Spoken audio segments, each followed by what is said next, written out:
ser un ente imparcial. Además, participa en la Asociación de Magistrados de Chile, por lo tanto también su opinión respecto a los quórums, respecto a los años, respecto a la participación, fue trascendental en ir determinando más o menos cuándo los socios podían votar, cuándo podían adquirir tales derechos, cuándo no.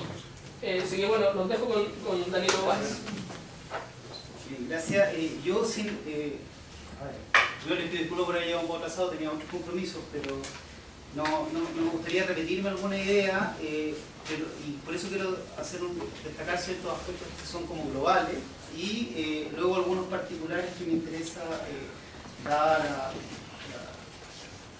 la proximidad de la asamblea que viene ahora, que precisamente a mi juicio es una de las más importantes de los últimos 7 u 8 años del club, y se lo digo sinceramente. Y esto tiene que ver porque efectivamente ustedes saben que los actuales instrumentos jurídicos que nos rigen a nosotros son dos, y en los cuales precisamente nos vemos un poco limitados como socios en lo que tiene que ver con los designios de nuestra institución. El primero es, como ustedes ya saben, el contrato de concesión. Ese contrato en particular, la única forma a mi juicio que nosotros tenemos de poder tener una influencia real es a partir en definitiva de lo que tiene que ver con una democratización de las instituciones de nuestro club social. ¿Y esto por qué? Porque como todos sabemos, nos rigen unos actuales estatutos que algunos los denominaron los famosos estatutos de la quiebra, digamos, que tiene que ver precisamente con haciendo mención a que estos instrumentos jurídicos fueron creados con posterioridad a esta crisis institucional que tuvimos. Y desde ese punto de vista, la pretensión de la comisión, en un primer lugar, yo ingresé, como Fernando lo decía, en calidad de socio activo, sin pertenecer a ningún movimiento en particular, digamos, y con el único afán de contribuir a mejorar este instrumento, que es el principal, que es los estatutos de la corporación. Precisamente porque efectivamente eso nos hace un análisis de todo el artículo y todo el contenido material. Es un instrumento bastante restrictivo desde el punto de vista de la participación de los socios en el club social y deportivo, y también a su vez evidentemente lo que tiene que ver con los vecinos del club, con la representación que tenemos en lo que tiene que ver con el directorio de Blanco y Negro, ustedes saben. Pero lo que me interesa destacar son dos cosas. En primer lugar, que se trata de una modificación global y conjunta. Hay que entender cada una de las disposiciones en particular que explicó Fernando en su conjunto respecto de todo el cuerpo normativo que es los estatutos. Por lo tanto, en definitiva, si nosotros no alcanzamos a aprobar alguna que otra norma, evidentemente esto va a tener una merma y va a afectar lo que tiene que ver con el cuerpo en su conjunto. Aquí evidentemente no va a haber una aprobación general de todo el proyecto, sino que vamos a tener que ir discutiendo en particular cada uno de los aspectos que pretendemos modificar. Y en eso, por eso es importante que ustedes se informen y que ojalá salgan de esta reunión con todas las dudas posibles y posteriormente la complementen con una lectura, porque evidentemente si no alcanzamos a aprobar alguna modificación respecto de alguna de las instituciones, evidentemente esto va a tener consecuencias respecto de la manera en definitiva de entender. Por ejemplo, si no aprobamos la modificación del TRICEL, de acuerdo al número de integrantes y lo que tiene que ver con sus facultades, evidentemente que eso va a repercutir en las próximas elecciones y en las formas de entender nosotros los estatutos. Entonces, la primera invitación es eso, a entender las distintas modificaciones en su globalidad. ¿Y cuáles son los dos principios fundamentales de estas modificaciones? Primero, la democratización de todas las instituciones. Eso es lo importante, como lo dijo Fernando. En cada uno de los puntos, si ustedes lo analizan, lo que buscamos es una mayor participación de los socios. Cada uno, lo que tiene que ver con la forma de elección de los directores en primer lugar, con la forma de integración de los organismos y con la manera en que ustedes pueden plantear los temas que quieren discutir dentro de la corporación. Si nosotros entendemos eso, la democratización, cada uno de los puntos ahí tienen que ver en definitiva con eso, ¿no? Y lo segundo, aparte de la participación de usted, es el fortalecimiento de lo que tiene que ver con los organismos de fiscalización. La creación de una censura respecto al directorio tiene que ver con eso, con la posibilidad de que ustedes estén en desacuerdo con ciertos aspectos, cierto manejo general y global, evidentemente institucionalmente con quórum alto, y que esto no implique que se establezcan censuras cada día, digamos, sino que también se establece una limitación en cuanto a la oportunidad. Y también el fortalecimiento de lo que tiene que ver con la fiscalización de cada uno de los aspectos económicos, políticos también, y lo que tiene que ver con las actividades sociales y la mayor participación. Esos son los dos principios que rigen todas las modificaciones de los estatutos. Nosotros podemos, como dijo Fernando, estar de acuerdo o no en algunos puntos, evidentemente los vamos a discutir en la asamblea, qué sé yo, por ejemplo, esto de que el socio beneficiario va a comenzar a tener derechos políticos después del año, por ejemplo, no sé, algunos partidarios, me acuerdo en esa reunión, yo por ejemplo era partidario de 6 meses solamente, ¿no? Que era lo normal en cualquier corporación, hay algunos, me acuerdo que algunos directores hablaban de 2 años, etcétera, etcétera, pero llegamos finalmente a un consenso y eso también es súper importante destacar.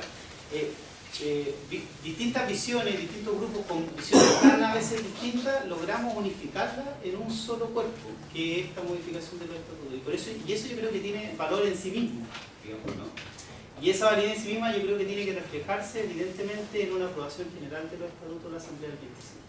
¿Qué nos va a llevar a esto? Nos va a llevar a poder ingresar dentro del gobierno corporativo en todas sus instituciones de una manera más global y con mayor participación, y eso evidentemente va a afectar, ustedes ya saben, lo que tiene que ver con los designios del club con posterioridad en cuanto a la relación que existe hoy en día con blanco y negro y con las demás formas de gobierno institucional. Entonces, esos eran los dos aspectos que me interesaba destacar. Si tienen alguna pregunta, creo que Fernando y yo podemos contestarla. Sería bueno aclarar cómo se vota en el cambio, se vota por artículos. Claro, ese es el tema. Mira, primero que nada, no hay claridad en los estatutos. Eso es lo que hay que decir. No hay, los actuales estatutos nos señalan cuál es la forma en que se va a votar. Ahora, la forma, uno podría decir, la forma más fácil es decir, se aprueban los cambios o no se aprueban los cambios, digamos, ¿no es cierto? Pero ahí evidentemente que si uno también puede surgir legítimamente la discusión de que se puede discutir cada uno de los puntos en particular. Eso va a depender de dos cosas, va a depender de si cuán acuerdo o desacuerdo tengamos en cada uno de los puntos, yo creo, y también, lamentablemente, porque no está regulado así, también va a depender de la forma de dirección de la Asamblea, digamos, eso es una realidad, cómo se dirija la Asamblea en ese momento. Y si surgen más de algunos puntos, bueno, yo creo que es racional discutirlos antes de comenzar a votar, digamos, es más razonable eso. Pero tampoco existe claridad. Muchas preguntas. ¿Qué posibilidad hay de que algunos artículos ahí sean de alguna manera modificados? Te hago una pregunta en particular, porque entre los artículos está de que para llamar a asamblea hay que publicar en diarios de circulación nacional, el llamado asamblea. Eso es el año 2011, tiene un costo de cerca de 12 millones de pesos. Hoy día tiene un costo más o menos de alrededor, costó digamos casi 4 millones de pesos en total, porque hay que llamar a la primera asamblea, después a segunda asamblea y todo eso. Y hoy día en general en las sociedades, digamos, anónimas que llaman a juntas accionistas, etcétera, lo hacen a través de diarios digitales que cobran 25.000 pesos. Entonces yo diría que estar con esos montos con los escualios que son, digamos, con lo que cuesta conseguir cuotas, digamos, gastarse 10 millones de pesos en una publicación de diarios, encuentro que es un poco, y eso está dentro del estatuto, por lo tanto, como están los estatutos, es un tema que sería factible de poder modificarlo cuando y de hecho lo discutimos en la reunión. Lo que pasa es que hay estudios serios, digamos, de que solo el 25% de la población tiene acceso a Internet y el 10% de ese acceso a Internet maneja redes sociales como Facebook y Twitter. Por lo tanto, si nosotros lo aplicamos a la realidad del colocolino, estamos dejando fuera a millones, a miles de personas. Por lo tanto, estamos viendo, podríamos modificarlo tal vez después, tal vez de alguna forma, de algún acta directorio o algo, que trate de asociar primero los medios sociales con tal vez una publicación y una obligación del socio de ser parte también y publicar la citación con 2 meses de anticipación en la sede, por carteles, aparte de los medios electrónicos.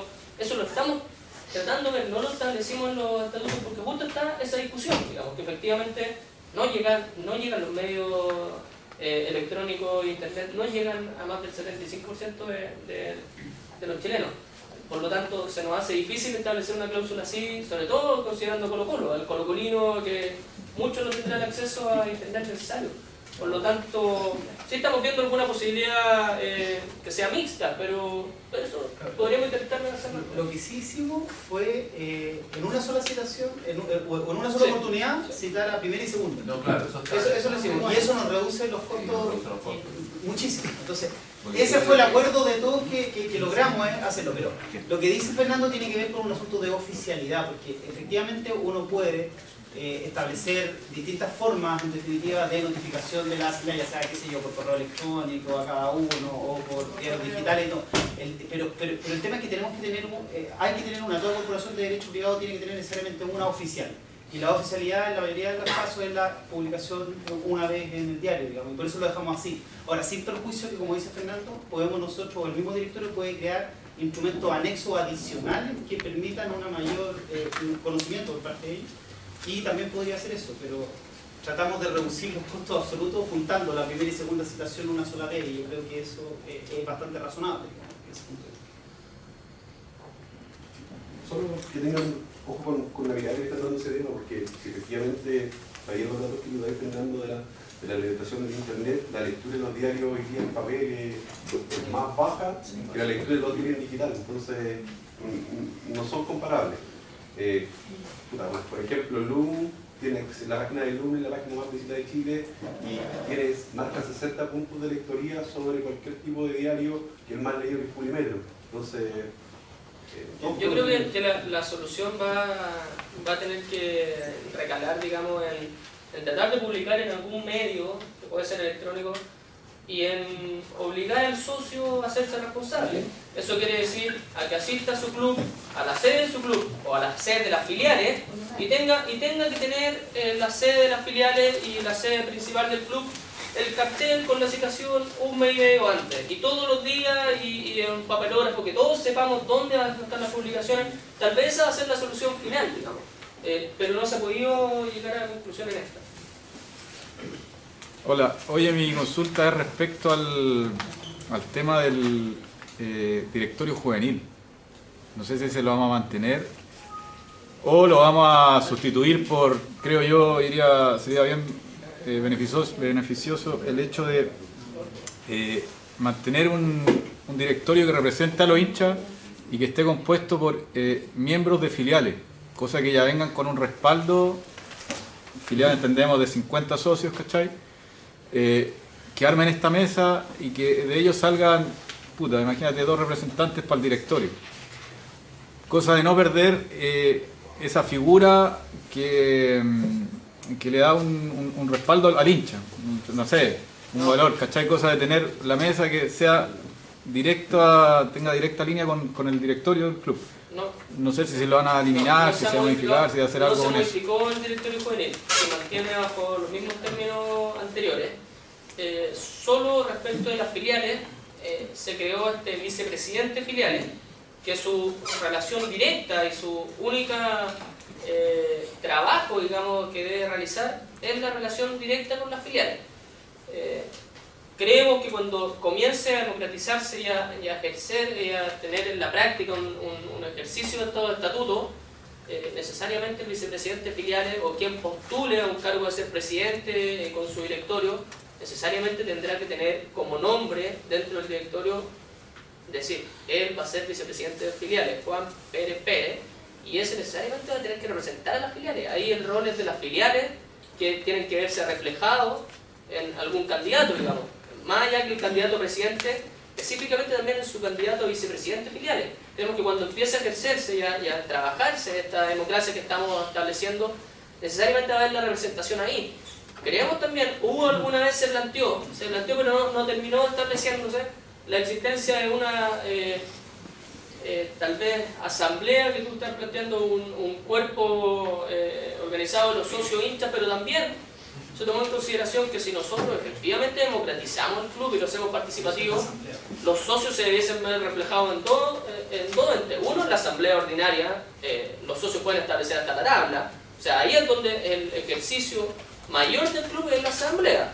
Y en segundo término, si la democracia efectivamente comienza a ser con estos estatutos de una mejor calidad y cada uno puede postular a cargo, bueno, los socios se tendrán que ver reflejados y se tendrán que hacer responsables por quién votan. Entonces, no consideramos no adecuado crear otro ente para que se vea reflejado el hincha del socio, cuando necesariamente se tiene que ver reflejado en su presidente, su directorio y en la asamblea ordinaria o extraordinaria de socios.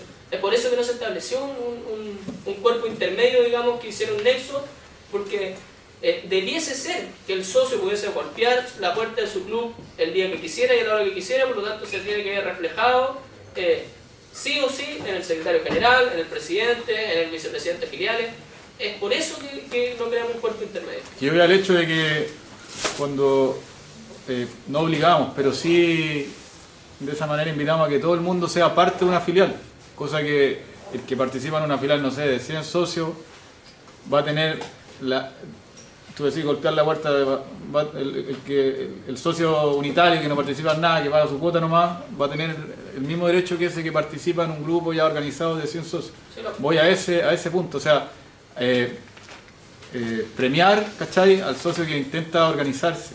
O sea, lo que pasa es que no hay un premio, digamos, para el socio que se organiza, pero sí, y ahí te recuerdo, está el vicepresidente exclusivamente filiales, y en los estatutos no se puede regular las filiales pormenorizadamente, digamos, eso es un cuerpo legal distinto, que es el reglamento de filiales. El reglamento de filiales va a tener que determinar específicamente cuánta gente, bueno, 50 socios activos, pero ¿dónde se puede geográficamente constituir una filial?